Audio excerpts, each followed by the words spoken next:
Welcome to Modern Home Masterminds with beSpoke Brokers. I'm Shawna, Glazier, designated broker and owner. And I'm Brittainy Williamson, associate broker. Shawna and I are beSpoke Real Estate, but we're also your guides to modern luxury across the entire state of Arizona. Each week, we chat with masterminds shaping the modern spaces. Do you want to get a behind-the-scenes look at your design build team's processes? Well, open communication and teamwork will lead you to a successful project. From architects to builders, designers, and more, let's explore the art of modern living together. All right, what happens when architects with completely different backgrounds, one from Scotland and one from New Mexico, come together to design modern homes in the Arizona desert? Well, today's guests are here to tell us. That's right. Today we're joined by Mike Alexander and Nathan McNeilly from Hype Studio, a Phoenix-based architecture firm focused on thoughtful, site-responsive design. Mike is originally from Glasgow, Scotland, studied architecture in Aberdeen, and spent several years in Barcelona before moving to Phoenix in 2005, where he developed a deep appreciation for desert architecture. Nathan, a New Mexico native, studied architecture at the University of New Mexico and Arizona State University. Together at Hype Studio, they bring an international perspective and a deep understanding of desert design to modern architecture in the Valley. Nice to be here. Thank you. Welcome. Yeah, welcome, guys. Yeah, thank you. All right, let's dive in. So, Mike, you've lived and worked in places like Scotland, Spain, and now Phoenix. Yep. How have those different cultures and architectural traditions influenced the way you design homes here in the desert? Well, I mean, growing up in Scotland, obviously, it's a very different environment than here. There was also a transition that Glasgow was going through from being an industrial shipbuilding country into something that was a little bit more based around marketing, advertising, and more corporate industry. So that whole transition was taking part in Glasgow from a very early age. So it was great to be to see that and to be able to appreciate that. And then from Scotland, I went to Spain, where I worked. I already had my architecture degree, but I was not necessarily working with like a formal architecture studio. But even then, since then, living here in Phoenix and some of the work that I did in Saudi Arabia when I was with Works Bureau, it's all just, different, working with different clients, different cultures, different climates, different building types, just I think has helped make me more of a well-rounded architect. The types of projects that I was working on in Scotland perhaps aren't necessarily not so much like traditional projects, because Glasgow, where I grew up, is a large city. But I was working right out of school. I was working on a 19-story tower. I used to stay and work late on that when everyone left, and just try and influence the design, even though at that point, I was very much the junior member of the team. But by the end of it, I felt like I had some degree of authorship on that project, because there were elements that I would present the next day, and thankfully the team leaders kind of took them on board. So a great experience. But, I think Spain was very different, both culturally and just the fact that I wasn't working for an architecture studio. I was actually there running a bar, but I knew everyone who was in that bar scene. And I also just became embedded in the creative community that was local to Barcelona. So I worked on multiple kind of like bar and retail spaces in the Gothic Quarter, Elborn. Some of those places aren't even there anymore. They kind of turn around pretty quickly, but it gave me the opportunity to work with like a lot of local artisans, a lot of local artists, and to design on a shoestring and create something that's beautiful. And sometimes the design really kind of stepped back and provided a foil for, the art and some of the artisan finishes that we incorporated into those designs. Well, and here you've worked with some big name architects here in the Valley, correct? Yeah. I mean, it's interesting. When we had the recession, up until then, I'd been with Architecton. That's the first studio that I worked with down in Tempe. And it was a fantastic place because I had been doing bar work in Barcelona and my own personal designs. But that was me transitioning back into like more of a formal architecture studio. So it was almost like going to school again, but with a real kind of practical application. But I've worked with Tenant Studio. I've worked with Works Bureau. I've worked with Joby Dutton from Verge Design Build, which is no longer practicing under the same name. I worked with just, when I was building, right? I was working with Wendell Burnett, Chen and Suchart. And then most recently, my studio did a collaboration with Eddie Jones. Nice. Eddie to me is an icon. Sure. He's a good friend. And we had an opportunity to do an under roof renovation together for the Basha family. Nice. And that experience was fantastic. He's such a gracious man, and no ego. He would allow us to make adjustments to the kind of the overall concept without, as long as it was a good idea, he was down to incorporate it. He's one of the architects we've had on our show, and when we ask other architects like who's their favorite architect, a lot of people say Eddie Jones. Yeah. I mean, just his passion, it shines out of him, and it's infectious. And it just comes from a very genuine place, and he's been super helpful. Yeah. Even just from the inception of the studio, Eddie and Neil Jones. Yeah. Neil giving us some business advice, and Eddie. We have a house in Gold Canyon right now that should be finishing in August, and that was a client that Eddie had brought us. Nice. And they both just retired. They did. Neil Eddie's still there, I think, more or less every day. And you'll catch Neil there a lot as well. Yeah. It's just so much of a part of who they are. Right. I think that... and their firm has a great succession plan, too. I mean, they have some great architects running the studio. Good friends with the principals over there. And Brian Farling is doing a great job of, carrying that mantle forward. Yeah.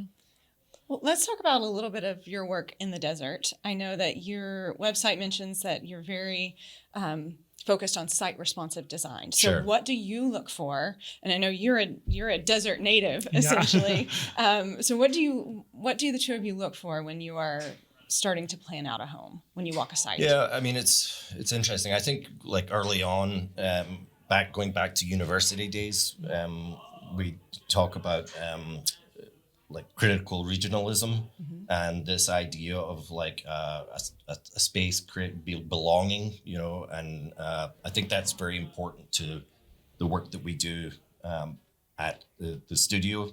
And critical regionalism, which is hard to say, is, it's kind of an abstract term, and a lot of people won't necessarily know what it means, but it is about just creating a responsive architecture to a location. And you can work in different parts of the world, and it doesn't have like quite the same impact on how you would approach design. But Arizona really forces that question, and it's unavoidable, I think, if you're doing good work. Your website talks a lot about site responsive design. So what do you look for when you go out on one of these desert sites when you first start planning? Sure. I mean, I think for starters, it depends on the type of project that we're doing. Is it in a neighborhood, or is it, one of our hillside projects? And both of them kind of drive different responses. One of the things that we talked a lot about in my education at university was critical regionalism. And it's a term that's kind of somewhat abstract, but and a lot of people probably won't have heard of it.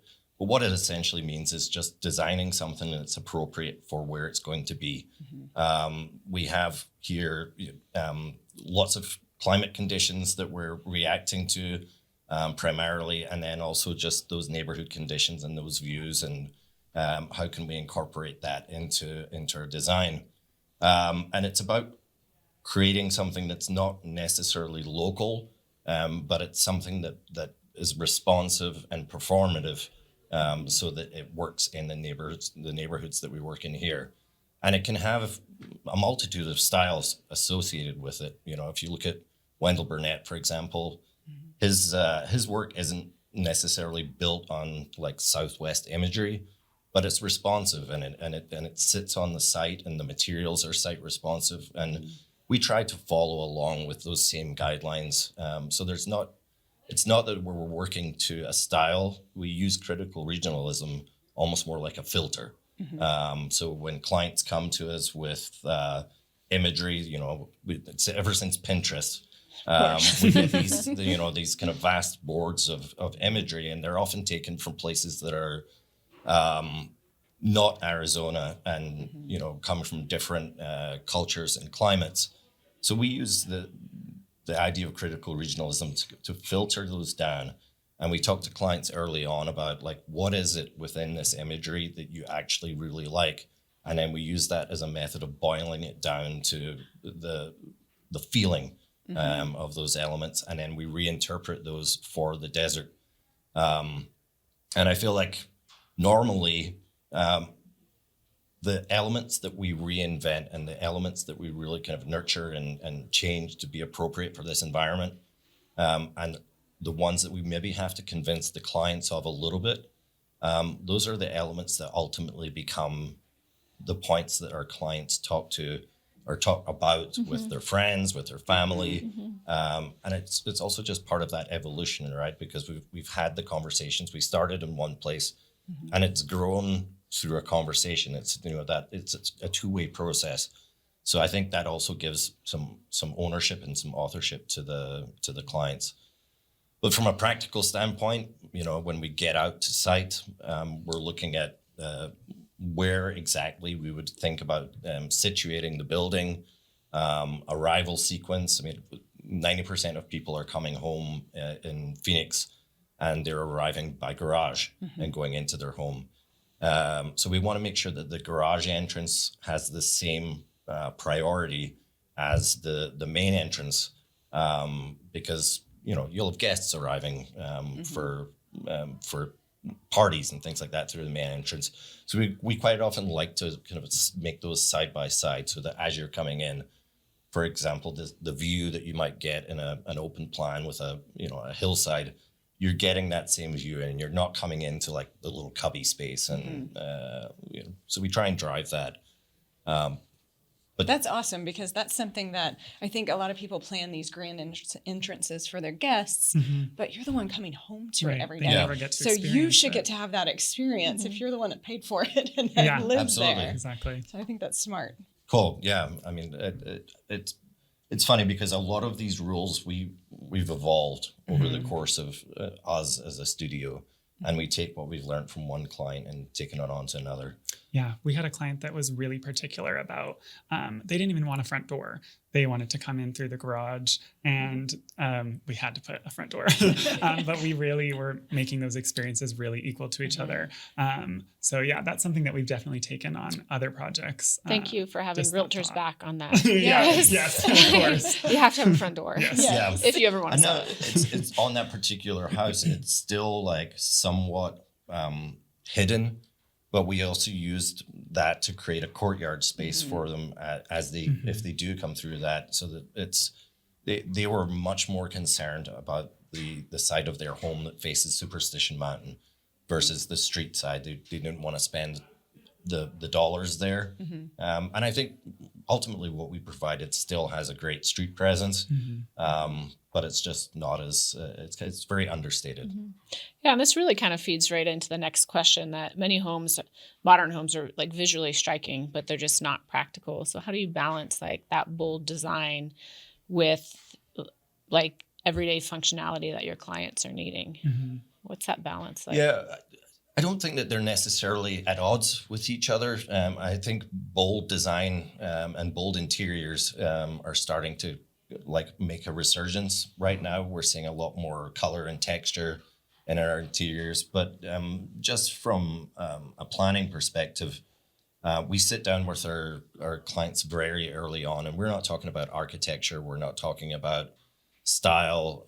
We're really just talking about how they like to live. And we have very kind of frank conversations early on where, how do they like to wake up to the sun? Where do they like to take their coffee? Are they tidy people? Because that plays into their closet spaces and whether closets are open or closed and visible. Even down to like how families want to have their bedrooms set up. We have clients that want to be able to observe their kids. And then we have other clients that want to be able to have an adult life and hide the kids. Yeah, and have That's kids. And some of those conversations are, people will be a little bit shy. But I think we've built a rapport. And I think Nathan and myself and Stephen, who's also on our team, we're pretty down to earth and approachable, so we can have these frank conversations with people and establish more of a diagram of how the house works, and then integrate the architecture around that. How often do you go, or do you ever go into their current house and sit with them and kind of see, are they tidy? Are they, what spaces are they using? What are they not using? It depends. If we're doing like a remodel or an addition, we're obviously meeting them at the house and really talking through everything in that space. If they're moving, like that client that we were just talking about out in Gold Canyon, we actually did a FaceTime tour of their house so that they could kind of show us all the spaces that they have and what worked for them and what didn't. So they're it's based in New helpful. Jersey, so FaceTime was easier. A little bit more challenging.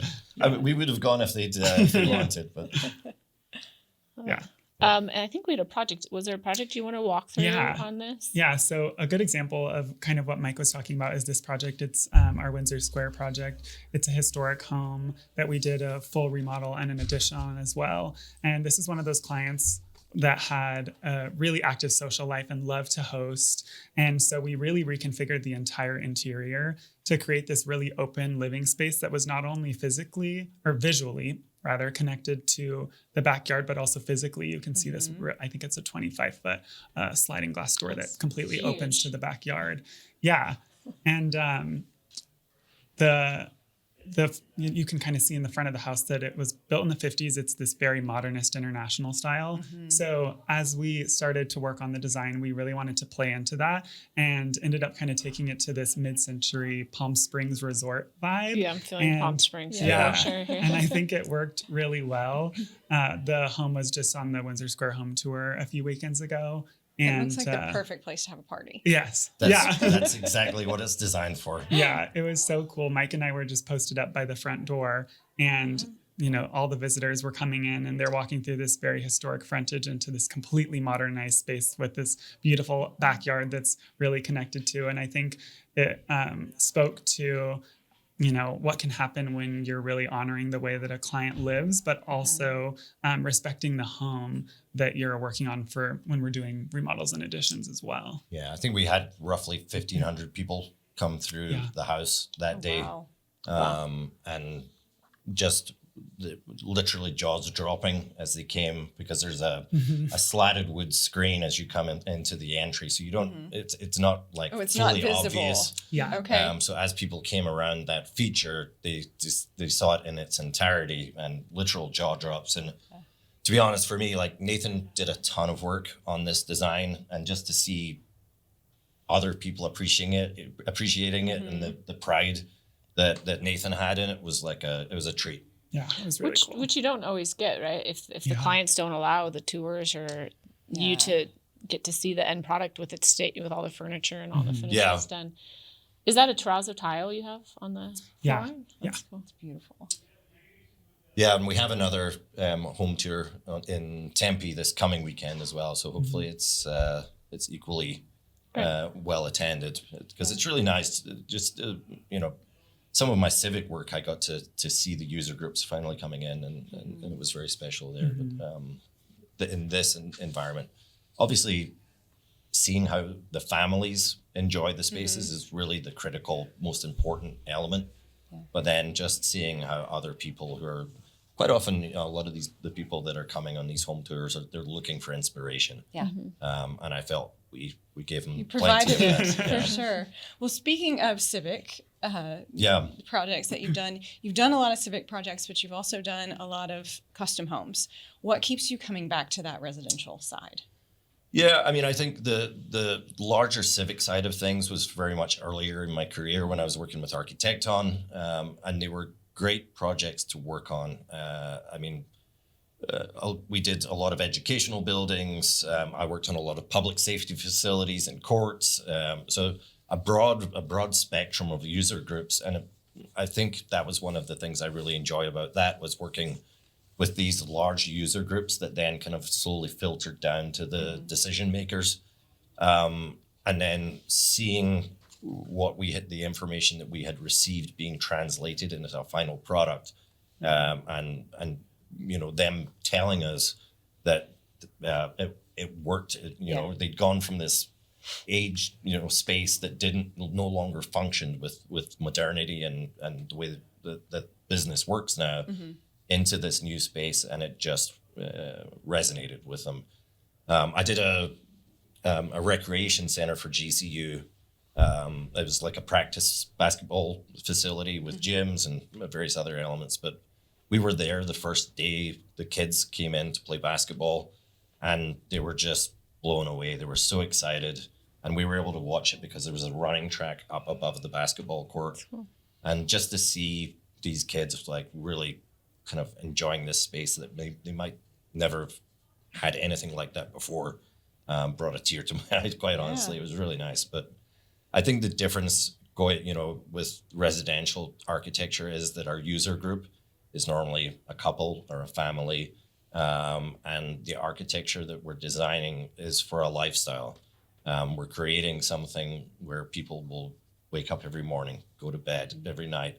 They might have a home office, so they might be spending their entire day there. And I think just getting to know those families and having those, establishing the rapport, and designing more at a human scale, a tactile level where, the materials are a little bit more about, commercial work is very much about longevity. Yes. And it's not that we're not thinking about that in our residential work. It's just we're thinking more about the fact that you may be touching the walls, you may be, and it just plays. It's just a very rewarding environment to be in. I bet. So what about, Phoenix is seemingly becoming a hotspot for modern architecture and design. Yeah. Right? From your perspective, how is the style of homes in places like Arcadia, Paradise Valley, North Scottsdale, and North Central Phoenix changing and evolving? I think maybe 10 years ago, there was just nobody was looking for modern architecture, or they were few and far between. A lot of people had this vision of architecture, of modern architecture, not being suitable for living, not cozy. And I feel like that's changed. And it's, there are a huge amount of like very talented architects here in the Valley. And I think it's that, proliferation of talent that is what has driven this move towards more modern architecture. And there's some people out there doing some fantastic work. Hopefully Hype is, also considered one of them. But I think there's also, there's two ends to the spectrum. I see a lot of work that's going up in Arcadia, in particular, Arcadia Light, which is kind of marketed as being modern. It's farmhouse. Well, the farmhouse stuff, I get it's more these huge boxes that are being built. Like you see a lot of them along the canal, and they're huge 2-story boxes that just aren't designed around the scale of the neighborhoods, and are designed more in a bubble. And I guess my point would be that if they worked with a designer, that we could create something where they're still able to maximize square footage, they're still able to, get the same return on investment, because we work with investors all the time, and developers. And if they bring us in early, we can help create something that's a little bit more neighborhood appropriate, but still ticks all of their boxes and gives them that ROI. So you could do something much cooler. Yeah, there's two sides to the coin, and well, you are for the end user. I mean, when clients bring you on, you would be able to design that in Arcadia and have intentional design. But to your point with the investors, sometimes they bring you in too late, or they think that they can do it, and really in the back of their mind, all it is the max amount of price per foot, and it's getting how much feet inside the house. And I think it's it's to the detriment of several, especially along the canal. The neighbors that are south of you can no longer see the mountain, but they're also just the build quality looks really bad. They don't tend to leave like a lot of yard space because they're maximizing the lot coverage. And I just when we work with our developers and they bring us on early, I just feel like we're able to give them a product which has longevity, is appropriate, and that translates to return on investment. It does. We've seen that definitely on the sales side. Yeah. And I think I've really noticed in the past maybe 10 years this movement like Mike said, toward more modern architecture, but away from modern architecture that feels so austere. I think for a while we were seeing, and we're still seeing a lot of this in especially residential interiors, a lot of white and black, and in interiors we're seeing like a lot of beiges and neutral tones, and that's kind of become the standard. But I think our clients come to us because they want a space that can feel like they can live in it. And our work is really client dependent. Like every decision we're making is informed by them. And so I think it's really important that we can engage with that. And also, you know, it's a range. Our clients, some of them have really bold and vibrant tastes, and some are much more aesthetically conservative. So we're working within that spectrum. And I think that's something that is really informative for us, where when we have, you know, at the end of a project, we've worked with this client throughout the entire process, and doing that over and over again, and really creating like a curated project for these clients, and doing that with different families and different sites, different program requirements and square footages. It gives us a lot of really valuable insight on what makes a home. And then we can use that when we work with developer clients, and we can really help elevate their spec products and make them something that are really successful and that gets a lot of interest, because it feels like something that is maybe custom, but it's not, and it feels like a real good opportunity that you know, people are able to get into that. Great answer. I think, you know, like we get to know our clients very well during the architectural portion of the project, but we also provide full interiors. And I think, you know, we ask our clients a lot of questions about like art and fashion and what they like and how that translates. And we'll sometimes push them a little bit, but again, those are the elements where we drive it further, or the elements that they will talk about after the fact. Yeah, that was actually going to be my next question, because I do know you offer that full service approach to architecture and interiors. How do you think doing that sets you apart from your peers? And I know we're going to go through some of your projects, so maybe we can see it too. Sure. I think very often clients will meet us, and we're three guys that all have architectural educations, and we're all really into architecture. So often clients are kind of surprised that we do interior design, but really the process is really surrounded by the relationship that we're creating with our client, and letting that really drive the process and inform the decisions that we're making. And you know, by the time we're making a lot of our finished selections, we already have a really clear idea of what a client is going to like. And Mike kind of touched on this, but we'll very often take a design that we know the client is going to like, and we'll push it to the next kind of tier, and just try and nudge them outside of their comfort zone. And these elements really often are our clients' most favorite elements that they're the most excited about. And I think that when we're, you know, even when we have more conservative clients that are a little more hesitant, it's really important to bring in vibrancy and make a space feel really inviting, because if you're living in this space, you know, there's such a positive psychological effect of living in a space that really engages your senses in these ways. So I think we're always really making an effort to do that. And when we do have more conservative clients, we will sometimes try and, like an example of this would be selecting a stone slab for a countertop or a backsplash that has a lot of movement or color in it. So we're able to bring these elements into a project in a way where they almost feel like art. And it's a really timeless way to do that. Or we'll pick our punches in a smaller space, like a powder bathroom, and then our clients still get a space that feels really fun and funky, and their guests are able to use that. But it's not, you know, the commitment of doing it in your kitchen, where you're, you know, it's much more of an ordeal to adjust down the road. So, and I think it acts as, you know, it's almost like a surprise when they have people over, and they come from this, you know, maybe a kind of toned down palette, which is obviously timeless, and I think that's why a lot of people want to utilize those kind of more muted palettes. But they have this punch of the powder room that they come into, and it's almost like an entirely different environment. And it depends on the clients, and also I think just trends in colors and vibrancy and texture are starting to come in, and I think that'll be where we really start to see like where the real talent is in interior design, because some of those safer palettes are quite easy to work with. Right. So I feel like when we sometimes get the opportunity to be a little bit more bold, then we have to knuckle down a little bit more and really work.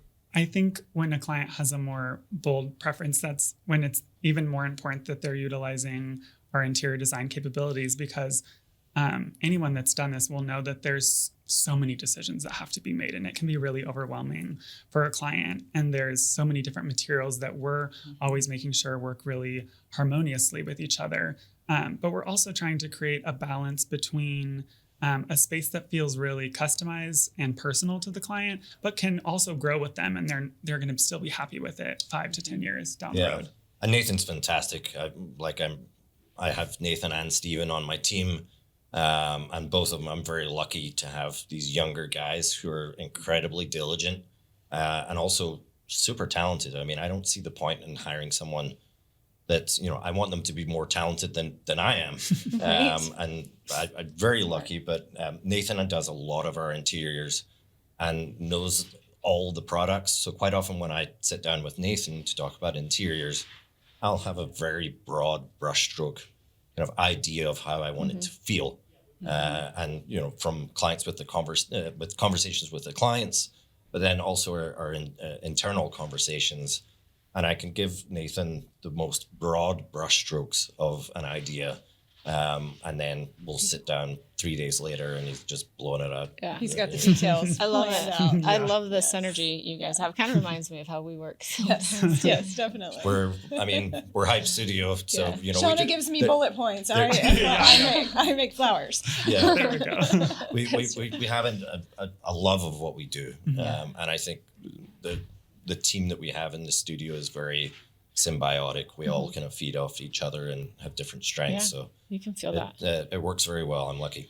Let's. Did you I have want a to know question? why Hype Studio. Just Where really was the quickly, name you mentioned. Yeah, no, I mean, so when I started Hype Studio, I had a business partner, Justin Novak, who had NVK Design before, and I left Works Bureau and joined Justin at NVK.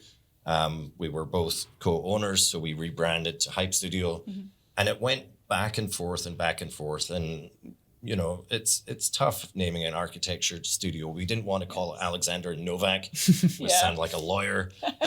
So we had this huge list, and we ended up with Hype Studio just because, quite frankly, we were able to create marketing material for it that works very well. We worked with Paul Howell on our logo packages and all the rest of it. But largely, it's just about the energy that we bring to any project. It's like we remain hyped about everything, and we're trying to hype our clients as well. So that You're like ChatGPT. they're always so hyped. And I feel like idea. by the end of the projects, our clients are genuinely kind of hyped, and excited about it. And look at these projects. Yeah, for sure. All right, so this one is Mockingbird Residence. Yeah, this is Mockingbird. This is the largest home that we've done so far. We started this almost immediately after establishing the new studio, Hype Studio, and the transition from MVK. And it's kind of a funny one because the contract for this job started off as a 10,000 square foot home. We took it on almost as a favor to another client who had referred us, and we thought that it was more or less just going to be a box. It's on an acre and a half, I think, maybe 2 acres. There was an existing home that was already on the site, like a 3,500 square foot home. But this ended up growing from 10,000 square feet to 23,000 square feet. 7,000 of that is basement level, where there's a shooting range, 3-lane shooting range, We have some photos. 3-lane bowling alley, shark tank. There's the full-size basketball court. So, and this is listed on the market right now. This is listed on the market. It went up for sale at 40 million. I believe it just dropped to 35. 35 million. And for our listeners, the highest thing ever sold in Arizona is 32.5 million. So, I mean, you're looking at major record breaking. It would be, and And it's actually your price per foot, you're priced very competitively, Yes. Yeah. Yeah, it's a huge house. especially for the amenities that you're including here. Right. Can we talk about the location of it? Is that fine since it's for sale? Yeah. Because it's on Invergordon between Cheney and Belmont. Is it a flag lot? It So is. how do you access it? Yeah, there's a really narrow driveway that goes in between two other properties that goes onto Mockingbird. So it's like completely private. It's so very private. private. Yeah. It's compound. So you cannot private. drive by this and see this. No. So if somebody No. wants a private residence that nobody can access and you have every amenity, And they have Right great here. views. Yeah, They Yeah. have Yeah. great It's usually views. I mean, so something that was the evolution of, I mentioned that we thought it was going to be just a box to begin with, but then we have those great views, mountain views to the west. So we retained the boxes to bookend the main living space, but we had this kind of singular move of this roof that rises from back to front that really kind of captures mountain and sky. So that as soon as we did that, and we were very kind of nervous about showing this to the client because they didn't come across as being people who would enjoy modern architecture. They loved it right away, and that's what you see as built is very much that. As soon as we knew the size of it, it evolved very quickly into the architecture that's there now. We didn't do the interiors on this, so there's a different interior design. different interior design. All right. So if any of our listeners want a tour, we would love to show you Yes. this property. yeah. Will you guys meet buyers on the property and walk them through and give them your We design haven't ideas? been involved. It's Scott Griggs who has the listing, and we haven't been really too involved in the. But if a in the buyer process. wanted, Oh yeah, you absolutely. guys would be willing to do that. Yeah, That's yeah. great. All right. So next one we have on here. Tell us about this Biltmore? guy, Biltmore Estate. Sure. So I think Nathan may weigh in on this a little bit as well. This is a client just south of Missouri, on 20, just off to like 20th Street in Missouri. And we approached them at first. We were referred by another architect to this project. And there was an existing home there. There still is an existing home right now because it starts construction in, I think, 2 months. So there was an existing home, and at first it was a remodel. And it was just such a quirky home. And the client had some very kind of like specific thoughts on flow. So Justin and I went back to the studio and talked about it and talked about how we could like reconfigure and try and make it work. But we always just kept coming up against the thing that there was always going to be these quirks that I don't think the client would be satisfied. And they just happened to have mentioned the word scrape once during the entire You said the magic conversation. word. And we were like, I think like we should at least talk to them about it.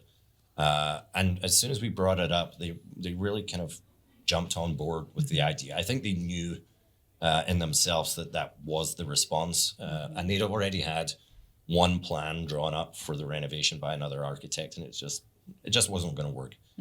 So the house is now just under 6,000 square feet, 4-bedroom. The whole house is designed around this daylight concept, and getting daylight during the day into every corner of every room as it moves around, and also just creating this kind of theater of long lengthening shadows and shade and the distinctive light. The materials on it, we're using Accoya wood.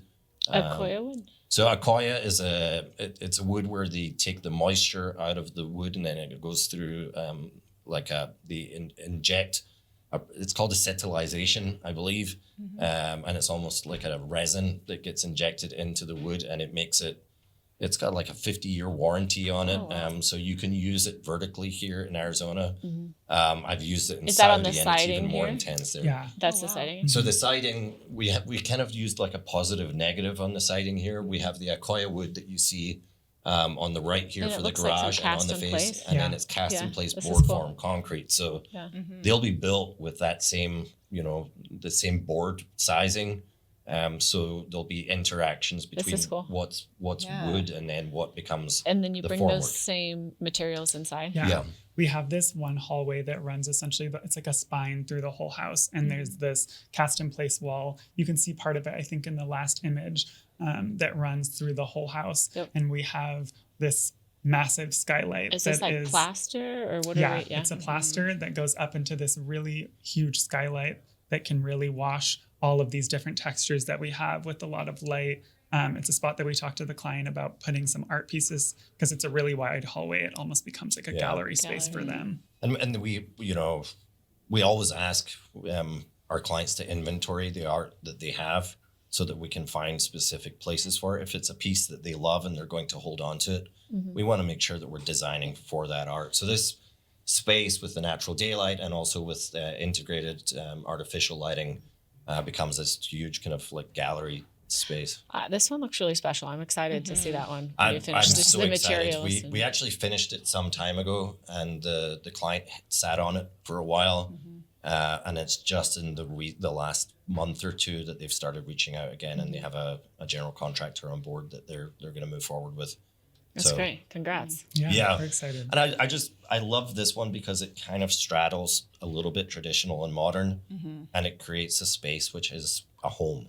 That's what it feels like in those renderings. Yeah. So very excited. All right. Briarwood. This is a spec. Yeah. Nathan, you want to... Yeah, so this is down in south Mountain in Ahwatukee, and like the very western part of Ahwatukee. So it's a hillside lot.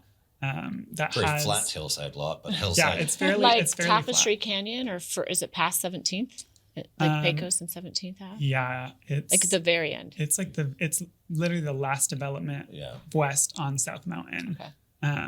And Which is great because of what it provides. Yeah. There's to the the north there's the mountain, and to the west there aren't any other homes that are directly adjacent or at least visible. and we're quite a bit above the other lots too, so we get this really awesome view out of all of that glass over the pool and onto the Estrella Mountains, which are beyond as well. So it's a pretty dramatic site. And so, yeah, it's a spec home. It's 5 bedrooms, 5.5 bath with a full attached guest house as well in the front. So We end up about 5,300 square foot livable on this. This Ahwatukee is very hard for modern. There is a lot of stucco. There's a lot of tile roofs. Like this, And this isn't an HOA community that is full of that. Yeah. But that project that we were talking about earlier out in Gold Canyon is also in an HOA that is very that as well. And the HOA was actually like ecstatic about bringing more modern architecture. They obviously have all of these regulations that you have to work with, but they seem to be embracing that movement towards modern architecture. And they as also, well. when we did the work in Gold Canyon, and we was also already like, as soon as we conceptualized this house, we met with the HOA to get their initial responses to it. And with both of them, despite the fact they're so stringent, they loved it because we read every detail of the guideline. We responded to it, and obviously, like some of the times we're kind of pushing the limits of those guidelines. Yeah. But, this is definitely more of a desert modern. I was less concerned about the HOA, but from a spec perspective, we sold actually a true modern house out there. It was Hayes McNeil Plus Minus Studio and Madison. Wait, who did Patry Construction? It was in Tapestry Canyon. In fact, we hold the second highest price per foot sale in Ahwatukee, all 3 zip codes, 8504, like all. But it took us a long time to sell it. But it was a lot more of a hard modern. I do think that there is a buyer pool for this, and this will sell pretty quick. And it sits. It is a very unique lot, and it's just the form of the lot is very unique. So it took a lot of massaging to get this to work. I feel like the hillside homes we're kind of edging our way into like an expertise on that, because we do pay attention to every detail of the requirements, and now we can process those almost like a diagram. We start with the site plan and start to diagram all of the points that hillside needs, that HOA needs, and create a diagram that essentially the architecture almost just extrudes from that diagram. That's Guys, very logical. Make sure you're bringing in some real estate professionals too to tell you for resale. I'm serious. Yeah. I mean, your developer absolutely. should. And actually, the client on this is a realtor Okay. who's So they developing. But I do. You're absolutely right. I mean, I think sometimes just getting feedback from because ROI, I think, has become such a factor in any project, whether it's private or whether it's a spec. And because a lot of people will build something that they may want to upsize from or change in 5 years. I mean, we're always aiming to design people's forever home. Right. And, so sometimes when we have that conversation about 5-year ROI, I'm like, don't worry about that. You'll be here. Well, and for them, it's hard to convince them. It's harder to convince them. Yeah. They're like, this is forever. I'm never Right. moving. So they do things that make it really hard to sell for us. To sell. Right. Yeah, So, well, thank you for sharing Yeah. these with us. absolutely. Yeah. We Of course. are almost out of time, but we have a couple rapid fire for you guys. Go for it. All right, mountain views or city lights? You go first. Mountain views. Okay. Mountain views. I grew up Yeah. with the Sandias, That's right. so I'm very partial to that. Mountain views and balloons. Hot air Right. balloons. Right. Favorite way to spend a day off in Arizona? Oh, a day trip with a hike, perhaps. I mean, Arizona, like where we are in Phoenix, it's such a great pivot point for getting out of town and going to do something. So, yeah, either jumping on a plane or getting in the car and heading out. I would say gardening. My partner and I have gotten really into gardening Oh, I love lately, that. so Yeah. that's something that we spend a lot of time doing. Good. Yeah. That's great. Okay, clients who want bold architecture or clients who want timeless architecture. I couldn't make a decision on that. I think with the bold, we get to have a lot of fun. And I think that we can do bold in a way that is timeless. Yeah. And, the wall coverings are starting to become back into They fashion now. And I think that gives you an opportunity to use color, pattern, texture in places which can then be, if the client decides that they want to update it 5 years later, then it's not a huge expense. So we'll always design. Timelessness is highly important to us, but I don't think that has to mean bland.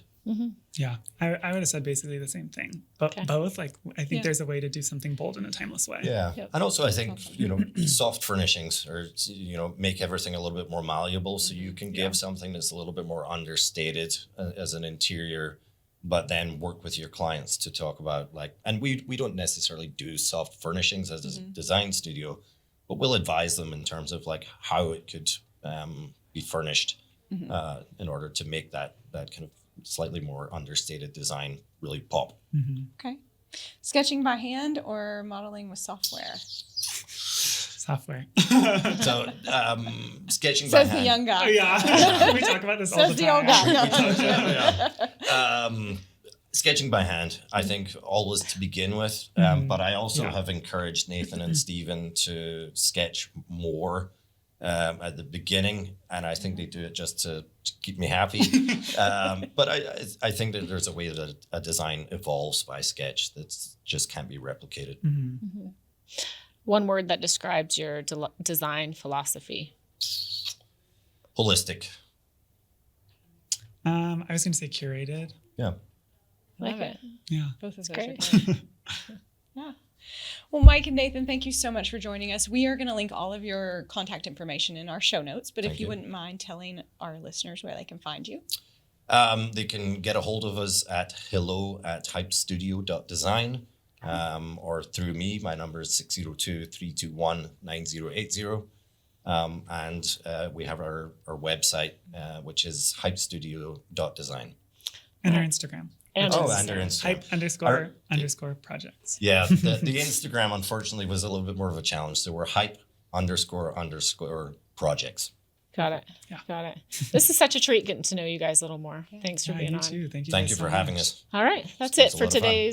that's it for today's episode of Modern Home Mastermind. If you've enjoyed the show, please subscribe, like, and rate. Thanks to our guests for sharing their insights and to you for learning about everything modern with us. If you're ready to take the next step in your real estate journey, please reach out to us at beSpoke Real Estate. And until next time, keep living, loving everything modern.